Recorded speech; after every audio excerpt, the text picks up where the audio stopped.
কাৰ্যসূচী আপোনালোকে লৈছে?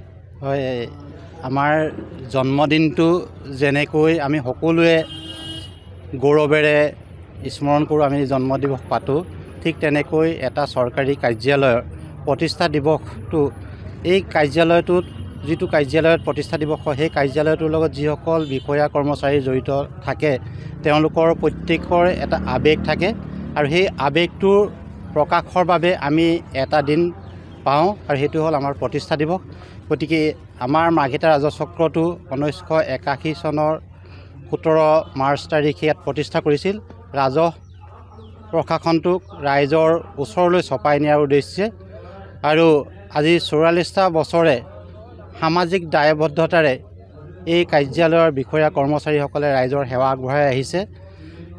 আপোনালোকে জানে যে আমাৰ মাৰ্ঘেৰিটা ৰাজচক্ৰত 256খন ৰাজহ গাঁও আৰু 49খন জৰীপ নোহোৱা গাঁও আছিল আৰু এইবাৰ আমি 2019 চনৰ পৰা আমি ধাৰাবাহিকভাৱে আমাৰ যিখিনি জৰীপ নোহোৱা গাঁও আছিল সেই গাঁৱৰ ৰাইজে যাতে ভূমি অধিকাৰ পায় সেইটো আমি প্ৰচেষ্টা চলাইছিলোঁ আৰু এতিয়ালৈকে আমাৰ 38খন গাঁও ইতিমধ্যে জৰীপ হৈ গৈছে।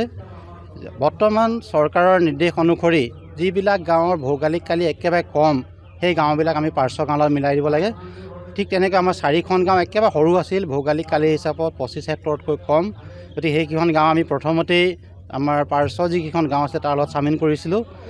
আমাৰ 49খন গাঁৱৰ পৰা 38খনৰ জৰীপ সম্পূৰ্ণ হৈ গৈছে আৰু 19খন গাঁৱৰ আমি এতিয়া পুনৰ নটিফিকেশ্যনৰ কাৰণে অৰ্থাৎ অধিসূচনা জাৰি কৰি ৰাজহ গাঁৱলৈ পৰিণত কৰাৰ বাবে আমাৰ প্ৰক্ৰিয়া চলি আছে আৰু 7খন গাঁও বন বিভাগৰ সীমাৰ লগত সংলগ্ন হৈ থকাৰ বাবে আমি সেইখিনি এতিয়াও পূৰ্ণাংগ পৰ্যায়ত আগবাঢ়িব পৰা নাই। যুটীয়াভাৱে বন বিভাগৰ লগত আমাৰ তদন্ত চলি আছে আৰু আজি আমাৰ 44তম প্ৰতিষ্ঠা দিৱস। আমি বন্তি প্ৰজ্বলনেৰে আজি এই অনুষ্ঠানটো আমি শুভাৰম্ভ কৰিছোঁ। ইতিমধ্যে আমাৰ অন্তৰংগ আলাপ চলি আছে আৰু ইয়াত আমাৰ ইয়াৰ পৰা যিসকল কৰ্মচাৰী ওলাই গ'ল তেওঁলোককো আমি আমন্ত্ৰণ জনাইছোঁ যাতে ইয়াৰ তেওঁলোকৰ অন্তৰংগ মুহূৰ্তবিলাক তেওঁলোকে কি ধৰণে সেৱা আগবঢ়াইছিল সেইবিলাক যাতে আমাৰ নতুন প্ৰজন্মই জানিব পাৰে তাৰ কাৰণে আমি আমাৰ ইয়াৰ পৰা যিসকল ওলাই গৈছে তেওঁলোকক মাতিছোঁ আৰু ইয়াৰ পিছতে আমাৰ এখন মুকলি সভা হ'ব। এই মুকলি সভাখনত আমি আমাৰ কাৰ্যালয়টোৱে আমি আৰু অধিক কেনেকৈ আগবঢ়াই নিব পাৰিম তাৰ কাৰণে আমি আজি সভাত আলোচনা হ'ব। বিশেষকৈ মিছন বসুন্ধৰা 1 গ'ল, মিছন বসুন্ধৰা 2 গ'ল আৰু যি দুটা এই চৰকাৰে মিছন মোডত কাম কৰাৰ বাবে আগবঢ়াই দিছিল আমাৰ কৰ্মচাৰীসকলে অতি তৎপৰতাৰে অতি ক্ষিপ্ৰতাৰে এই কামবিলাক কৰি গৈছিল। এই কামবিলাকত যাতে কোনো জনসাধাৰণে বঞ্চিত হ'বলগীয়া নহয়, বিশেষকৈ আমাৰ খিলঞ্জীয়া যিসকল ভূমিপুত্ৰ আছে খিলঞ্জীয়া ভূমিপুত্ৰসকলে যাতে ভূমি অধিকাৰটো পায় তাৰ কাৰণে আমি যথেষ্ট গুৰুত্ব দিছিলোঁ আৰু সেই অনুসৰি এতিয়া আকৌ পুনৰ মিছন বসুন্ধৰা 3 আৰম্ভ হৈছে। মিছন বসুন্ধৰা 3 উল্লেখযোগ্য এটা আঁচনি হৈছে যিবিলাক সামাজিক অনুষ্ঠান প্ৰতিষ্ঠান আছে এই সামাজিক অনুষ্ঠান প্ৰতিষ্ঠানবিলাকক নামত ভূমি বন্দবস্তি দিয়া। গতিকে আমি এতিয়া প্ৰক্ৰিয়া এইখিনি কাম আমি কৰি আছোঁ। এটা কথা ঠিক যে ৰাজহ বিভাগৰ কামবিলাক আজি চৰকাৰে এটা মিছন মোডত কৰাৰ বাবে এটা নিৰ্দিষ্ট সময় বান্ধি দিয়ে, কিন্তু এই কামবিলাক কৰিবলৈ যাওঁতে আমাক কিছু সময়ৰ প্ৰয়োজন হয়।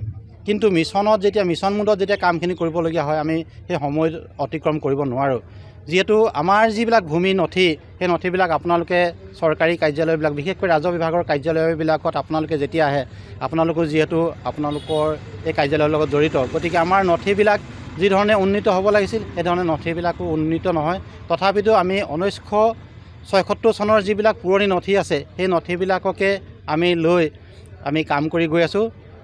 আজি কিছুদিনৰ আগলৈকে আমাৰ অসুবিধা আছিল যে আমি কোনোবা এজন মানুহে যদি ডাক এটা বিচাৰে বিশেষকৈ মিছন বসুন্ধৰাত আবেদন কৰিবৰ বাবে তেওঁলোকক ডাক নম্বৰবিলাক দিব লাগে।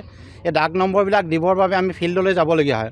গতিকে 10জন মানুহক যদি আমি ফিল্ডলৈ যাওঁ আমি 10জন মানুহক সেৱা আগবঢ়ালোঁ, কিন্তু আমি ফিল্ডলৈ যাওঁতে আৰু 40জন মানুহ যদি আহে সেই 40জন মানুহ বঞ্চিত হয়। গতিকে আমি ভাবিলোঁ যে আমি কেনেকৈ এই মানুহখিনিক তেওঁলোকক আমি আৰু সেৱা আগবঢ়াব পাৰোঁ যাতে 10জনৰ সেৱা আগবঢ়াবলৈ যাওঁতে 40জন মানুহ যাতে ঘূৰি যাবলগীয়া নহয়। তাৰ কাৰণে আমি বহুত প্ৰচেষ্টা চলালোঁ যে কি প্ৰক্ৰিয়াৰে আমি এইখিনিক সুবিধা দিব পাৰিম। তেতিয়া আপোনালোকে জানে ভুৱনত গোটেই মেপবিলাক উপলব্ধ কৰি দিছে আৰু আমি ৰাইজক ক'লোঁ যে আপোনালোকে প্ৰথম আমি নিজে পৰীক্ষামূলকভাৱে চালোঁ। আমি এখন ফটো মাৰি আনিলোঁ তাত জিঅ' নৰ্থ কেমেৰাত নট কেম্পত আমি ফটো মাৰি আনি আমি ইয়াত চালোঁ যে আমি যিটো কোঅৰ্ডিনেট পালোঁ কোঅৰ্ডিনেটটো ইয়াত বহুৱাই চালোঁ যে সেই দাগটোৰ লগত ফিল্ডৰ দাগটোৰ লগত মেপত আমি মিলাব পাৰিম নে নোৱাৰিম আৰু দেখিলোঁ যে আমি সেই দাগটো মিলি গৈছে প্ৰায় 10-12 মিটাৰ ইফাল সিফাল থাকে সেইখিনি আমি সৰজমিনৰ লগত হয় এইখিনি মিলাব পাৰিম আৰু তেতিয়াৰ পৰা আমি বিশেষকৈ মিছন বসুন্ধৰা 3ত আমি যিবিলাক ডাক নম্বৰ দিব লাগে আমি কাৰ্যালয়ত বহি দিব পৰা হৈছোঁ গতিকে আজি আমাৰ ভূমিলেখ্য কৰ্মচাৰীসকলে এইখিনি কৰিবলৈ যাওঁতে যথেষ্টখিনি তেওঁলোকে চেষ্টা চলাবলগীয়া আছে তেওঁলোকৰ গোটেই ফিল্ডৰ ছবিখন মনত আনিবলগীয়া হৈছে গতিকে এনেধৰণে আমি কাম কৰি গৈছোঁ আৰু আজি আহি আমাৰ যিখিনি কৰ্ম এই কৰ্মখিনি আপোনালোকৰ আগত অৱগত কৰি ৰাইজক জনোৱাৰ যি আপোনালোকে সুবিধা কৰি দিলে তাৰ বাবে আপোনালোক সকলোলৈকে ধন্যবাদ জনাইছোঁ আৰু এই অনুষ্ঠানটোৰ আহি আপোনালোকে যিখিনি আমাক প্ৰেৰণা যোগালে তাৰ বাবে পুনৰ আপোনালোকক ধন্যবাদ জনাই আজি মোৰ ক'বলগীয়াখিনি সামৰিছোঁ।